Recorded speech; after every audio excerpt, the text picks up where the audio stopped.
नमस्कार दोस्तों, स्वागत है आपका मेरे channel target for IAS and MPSC with के। आज है 24 मई 2021 और आज 24 मई 2021 के करंट अफेयर के साथ साथ दोस्तों 23 मई 2021 का भी करंट अफेयर डिस्कस करूंगा, क्योंकि हम लोग संडे को वीडियो लेकर आते नहीं, बहुत कम करंट अफेयर्स होते हैं और जो कुछ करंट अफेयर्स होते हैं उसे हम नेक्स्ट डे मंडे को डिस्कस कर लेते हैं। तो उसी क्रम में दोस्तों आज हम 24 मई 2021 के साथ साथ कुछ करंट अफेयर 23 मई 2021 के भी डिस्कस करेंगे। मध्य प्रदेश के डेली करंट अफेयर्स में डिस्कशन में आपका बहुत बहुत स्वागत है दोस्तों। अगर आप इस लेक्चर की पीडीएफ प्राप्त करना चाहते हैं तो मेरे टेलीग्राम चैनल की लिंक डिस्क्रिप्शन में है, वहां से आप टेलीग्राम चैनल के माध्यम से इस लेक्चर की फ्री ऑफ कॉस्ट पीडीएफ प्राप्त कर सकते हैं। चलिए दोस्तों, आज के इस करंट अफेयर में हम लोग डिस्कस करेंगे मध्य प्रदेश सरकार द्वारा दिए जाने वाला प्राणवायु अवार्ड किससे संबंधित है। यह अवार्ड दोस्तों अभी शुरू किया गया है, तो यह अवार्ड काफी अधिक इंपॉर्टेंट हो जाता है। यह अवार्ड किससे संबंधित है और इस तरीके का अवार्ड दोस्तों पहली बार शुरू किया गया है मध्य प्रदेश में, तो और भी अधिक इंपॉर्टेंट हो जाता है। इसके साथ ही साथ दोस्तों हम लोग डिस्कस करेंगे मध्य प्रदेश के राजकीय जो राजमार्ग है उनके निर्माण करने के लिए कितने करोड़ रुपए की स्वीकृति दी गई है। साथ ही साथ दोस्तों आज हम डिस्कस करेंगे कि जो दीनदयाल रसोई है उसके अंतर्गत कितने लोगों को भोजन वितरित किया गया है अभी तक, और भी अन्य इंपॉर्टेंट करंट अफेयर हम यहाँ पर डिस्कस करेंगे। जैसे कि मध्य प्रदेश का दोस्तों एक विभाग है, पर्यटन विभाग है, उसके द्वारा दोस्तों कुछ इनिशिएटिव लिया गया है, तो उसको भी हम आज के इस करंट अफेयर में डिस्कस करेंगे। तो बने रहिए हमारे साथ। If you visiting first time my channel, please subscribe my channel, hit bell icon, now must new update.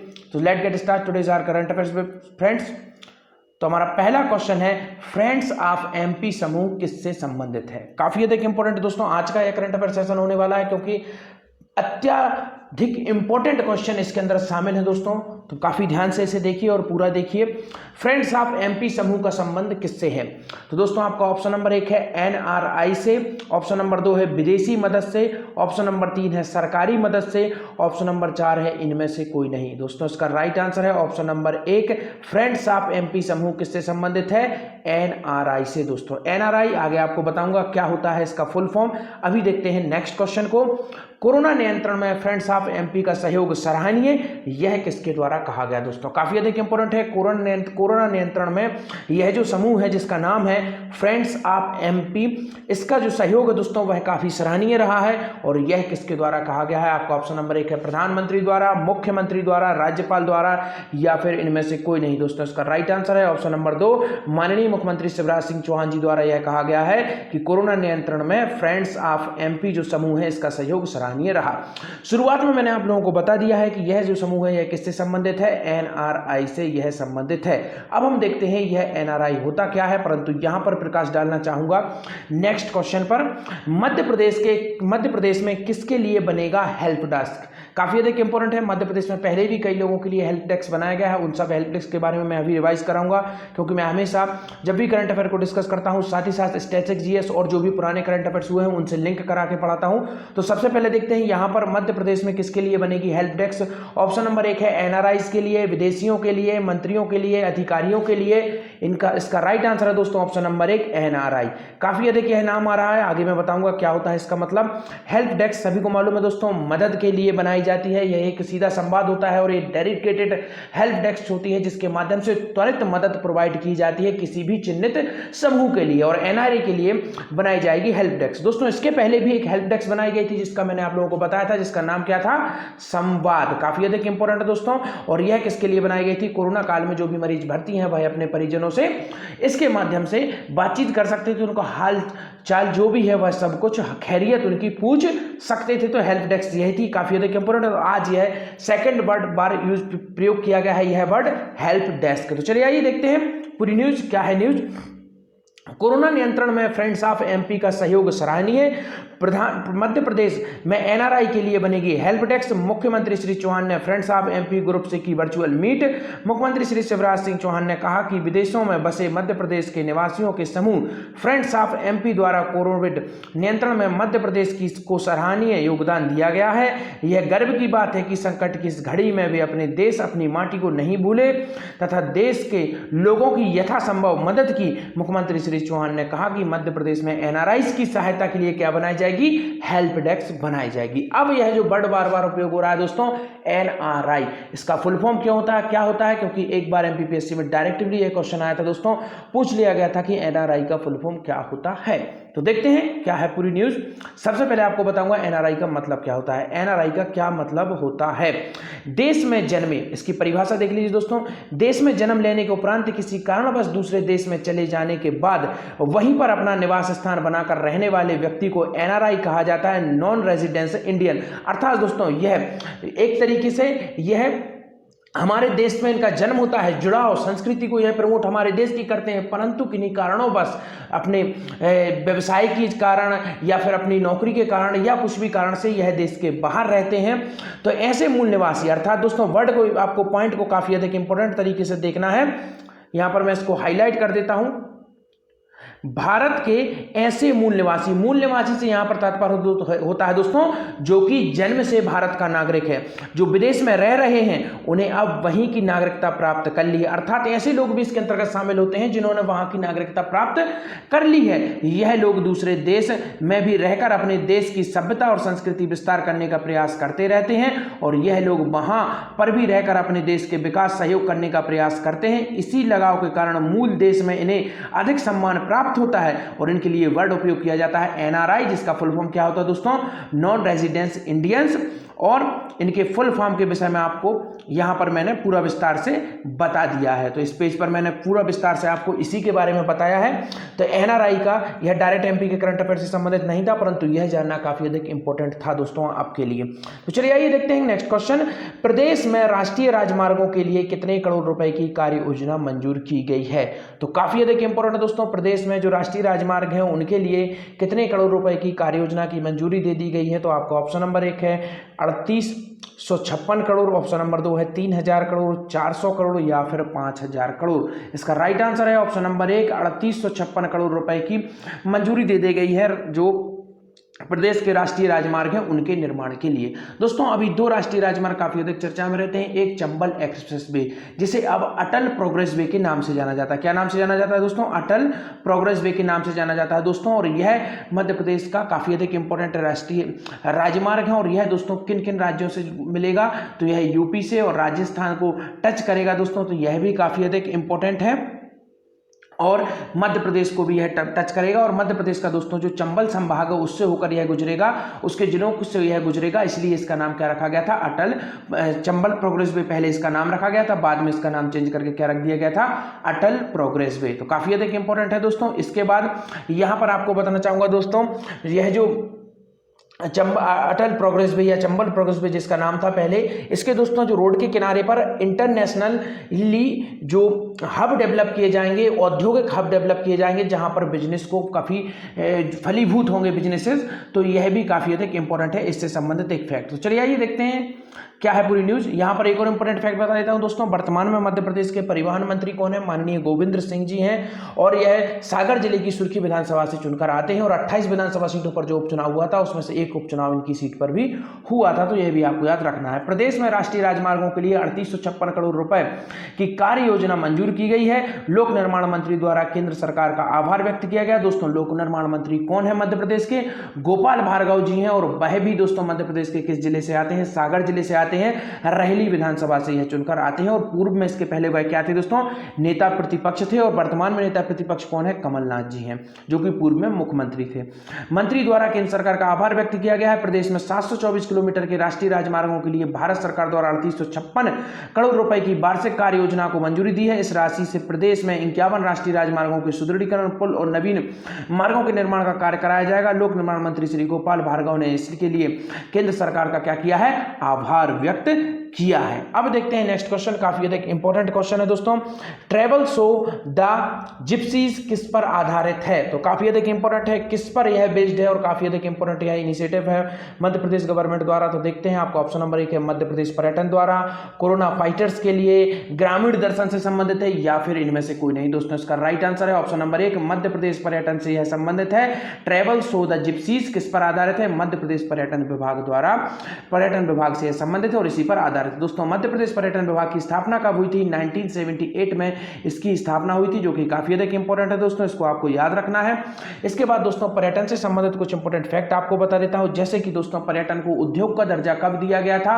तो यह दर्जा दिया गया था दोस्तों 2012 में मध्य प्रदेश सरकार द्वारा पर्यटन को उद्योग का दर्जा दिया गया था। जल पर्यटन का विशेष नीति कब बनाई गई थी? 2017 में जल पर्यटन की विशेष नीति बनाई गई थी, इसको भी याद रख लीजिए, काफी अधिक इंपॉर्टेंट है।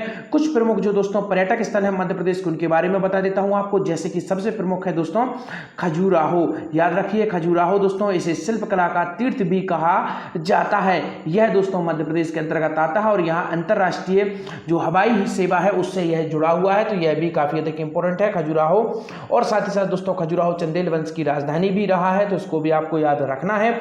इसके साथ साथ दोस्तों खजुराहो ऐसा पहला स्थान था जिसको यूनेस्को की विश्व धरोहर सूची में शामिल किया गया था मध्य प्रदेश का। कब किया गया था? 1986 में शामिल किया गया था। इसके बाद किसे किया गया था दोस्तों? सांची को किया गया था, काफी अधिक इंपॉर्टेंट है। सांची को कब किया गया था? 1989 में इसे शामिल किया गया था। और इसके बाद तीसरा और लास्ट कौन सा था दोस्तों? 2003 में शामिल किया गया था भीम बेटिका। और इसको भी आपको याद रखना है, आपसे क्वेश्चन पूछ लिया जा सकता है कि यूनेस्को की विश्व धरोहर सूची में शामिल दो ऐसे स्थान जो कि केवल एक जिले में पड़ते हैं, वह है रायसेन। और वह दोनों कौन कौन से हैं दोस्तों? सांची और उसके बाद भीमबेटका। इसको आपको याद रखना है काफी अच्छी तरीके से। भीमबेटका की खोज दोस्तों किसके द्वारा की गई थी? विष्णु वाकड़कर द्वारा की गई थी। इसको आपको याद रखना है, विष्णु वाकड़कर द्वारा की गई थी। कब की गई थी? 1957-58 में इसकी खोज की गई थी, जो कि काफी अधिक इंपॉर्टेंट है। किसके द्वारा? विष्णु वाकड़कर द्वारा। दोस्तों विष्णु वाकड़कर के सम्मान में इनके नाम पर एक अवार्ड भी दिया जाता है जिसे बोला जाता है वाकड़कर अवार्ड दोस्तों। और यह 2015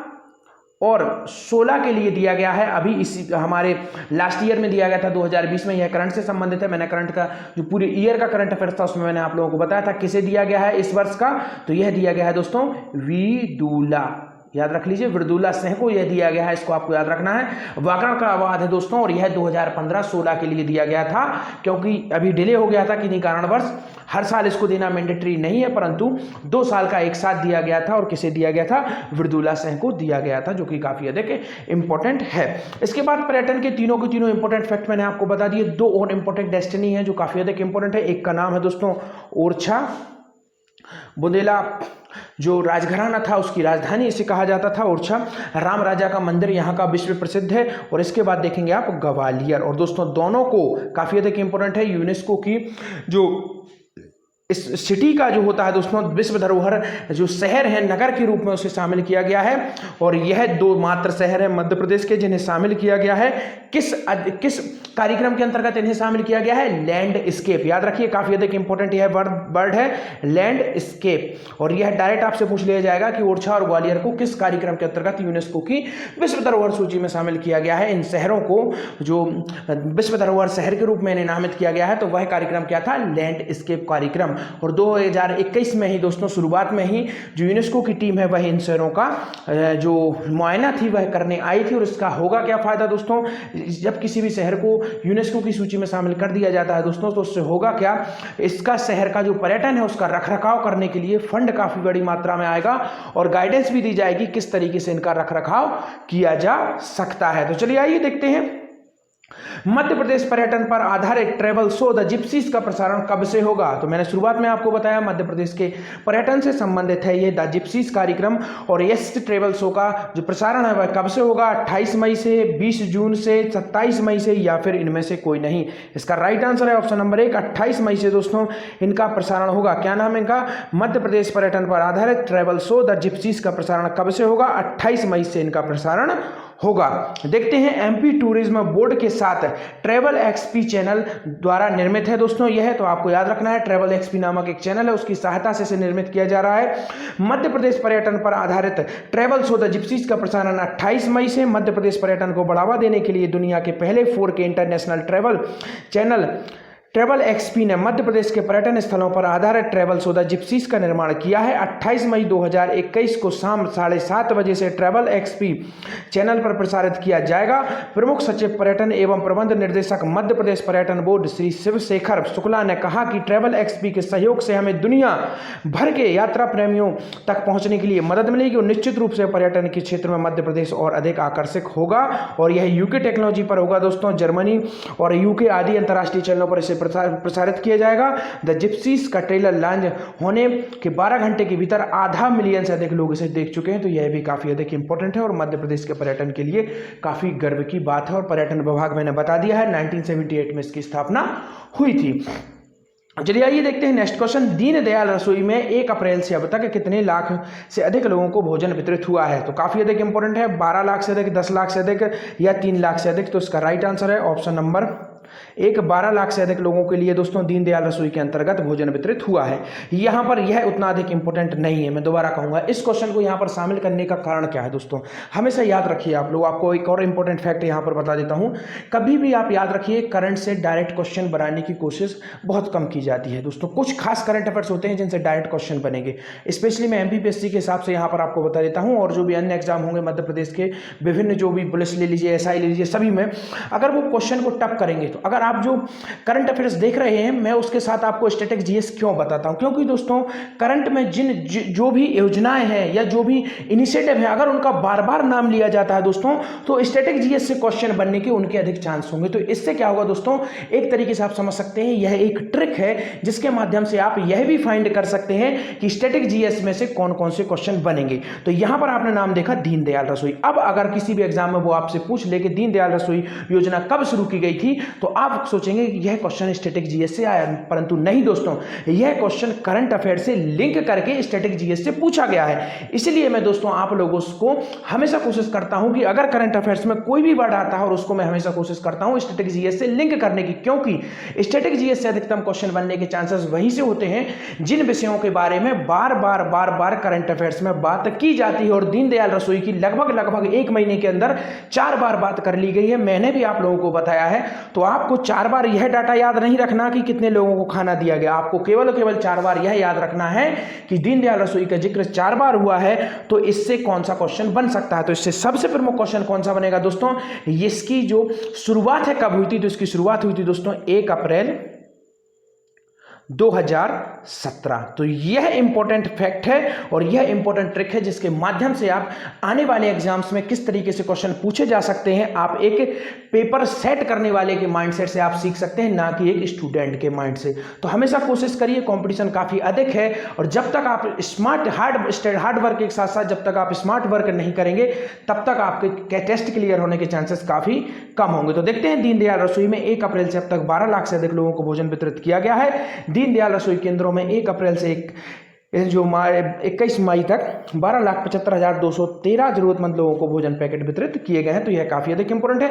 अब दोस्तों यहां पर चर्चा हुई है दीनदयाल रसोई की, तो दोबारा मैं यहां पर लिंक करने की कोशिश करूंगा इस तरीके की और कितनी योजनाएं हैं हमारे मध्य प्रदेश में जो कि भोजन वितरण से संबंधित हैं, तो यहां पर आपको बता देता हूं। तो यहां पर हमेशा आपको यही कोशिश करना है और यही अप्रोच आपको मैं डेवलप करने की कोशिश करता हूं कि आप करंट अफेयर्स का क्वेश्चन देखें और तुरंत आप जाएं कौन सा ऐसा स्टैटिक जीएस का क्वेश्चन है जो उस करंट अफेयर्स को लिंक कर रहा है, उसका पूरा का पूरा आपको रिवीजन करना है डेली बेसिस पर। तो इस तरीके से जब आप करेंगे तो एक समय ऐसा आएगा कि आप खुद चलते फिरते विकिपीडिया हो जाएंगे मध्य प्रदेश के जो भी करंट अफेयर हो, चाहे स्टैटिक जीएस हो। तो चलिए ये बता देता हूं आपको, एक और योजना है जिसका नाम है दोस्तों राम रोटी योजना। तो इसको भी याद रख लीजिए, यह भी भोजन वितरण से संबंधित है। 5 रुपए में भोजन उपलब्ध कराया जाता है और 2010 में इसे शुरू किया गया था। यह हो गई राम रोटी योजना। नोट करते जाइए दोस्तों, कितनी ऐसी योजना है जो भोजन वितरित करती है मध्य प्रदेश में, क्योंकि अभी आपको दीनदयाल रसोई का नाम कई बार आया है और यकीन मानिए एक ना एक क्वेश्चन आपको इन योजना से संबंधित मिल ही जाएगा। तो एक योजना दीनदयाल रसोई हमने देखा 1 अप्रैल 2017 को शुरुआत हुई थी। सेकंड हम देखा राम रोटी योजना जो कि 2010 में शुरू हुई थी। अब हम चलते हैं नेक्स्ट थर्ड योजना पर, कौन सी है, जिसका नाम है दोस्तों अन्नपूर्णा योजना। तो इसको भी याद रख लीजिए, अन्नपूर्णा योजना दोस्तों।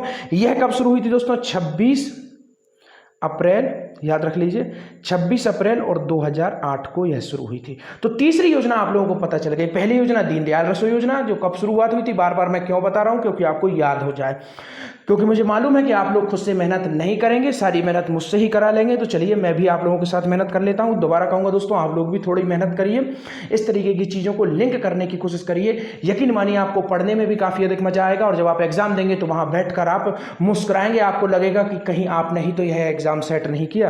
तो पहला हमने देखा दीनदयाल रसोई योजना, सेकंड हमने देखा राम रोटी योजना 2010, थर्ड हम देख रहे हैं अन्नपूर्णा योजना जो कि 2008 में शुरू हुई थी। अब इसी तरीके की एक और योजना है जिसके बारे में मैं आपको बताना चाहूंगा, जिसका नाम है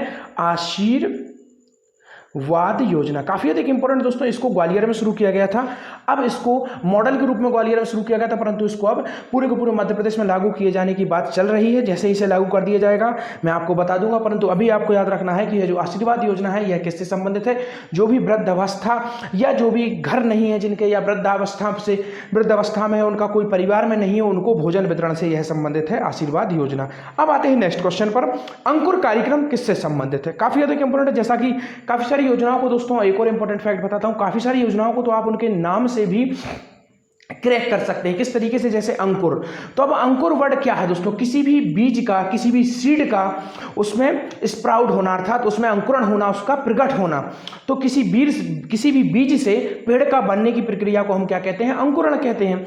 तो इसको जब आप देखेंगे तो यह किससे संबंधित आपको लग रहा है, आप खुद निकाल सकते हैं इसका आंसर।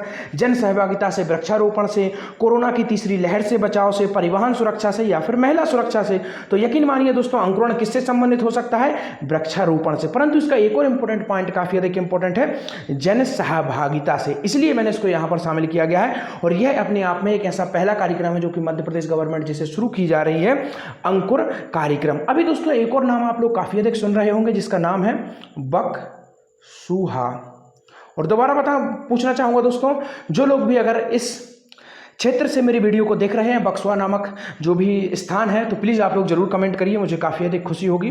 और क्योंकि अभी समय इस जगह का काफ़ी अधिक इंपॉर्टेंट नाम है दोस्तों, यह छतरपुर में आता है और सोशल मीडिया पर काफ़ी अधिक इस पर जो है वह चलाए जा रहे हैं कि यहाँ पर हीरा खोदने के लिए किसी कंपनी को ठेका दे दिया गया है और कितने हज़ार की तादाद में पेड़ों को यहाँ पर काटा जा रहा है, और यह काफ़ी गलत है। और इस तरीके के जो कार्यक्रम हैं उनके लिए हमें आवाज़ उठानी चाहिए, काफ़ी अधिक इंपॉर्टेंट है। अभी कुछ समय हमने देखा था कि चिपको आंदोलन के प्रेरणा थे जो सुंदरलाल बहुगुणा, उनका निधन हो गया था। तो इस तरीके के आंदोलन होते रहना चाहिए दोस्तों। आपको मालूम होना चाहिए वर्तमान में जब ऑक्सीजन की कमी हो गई है तो कितने महत्वपूर्ण हो जाता है ऑक्सीजन का मिलना, तो आप समझ सकते हैं। तो यह जो बक्सवा है यह छतरपुर में है, इसलिए मैंने बता दिया। काफी अधिक इस समय इसका नाम आ रहा है चर्चा में, तो इससे भी क्वेश्चन बनने के चांसेस हो सकते हैं। तो मैंने आपको बता दिया छतरपुर जिले के अंतर्गत आता है बक्सवा, और यहाँ पर हीरे की खोज, हीरे के प्राप्त हुए हैं और उस जंगल को पूरा का पूरा मिटाने की कोशिश की जा रही है केवल और केवल हीरे प्राप्त करने के लिए। तो यह काफी अधिक इंपॉर्टेंट है।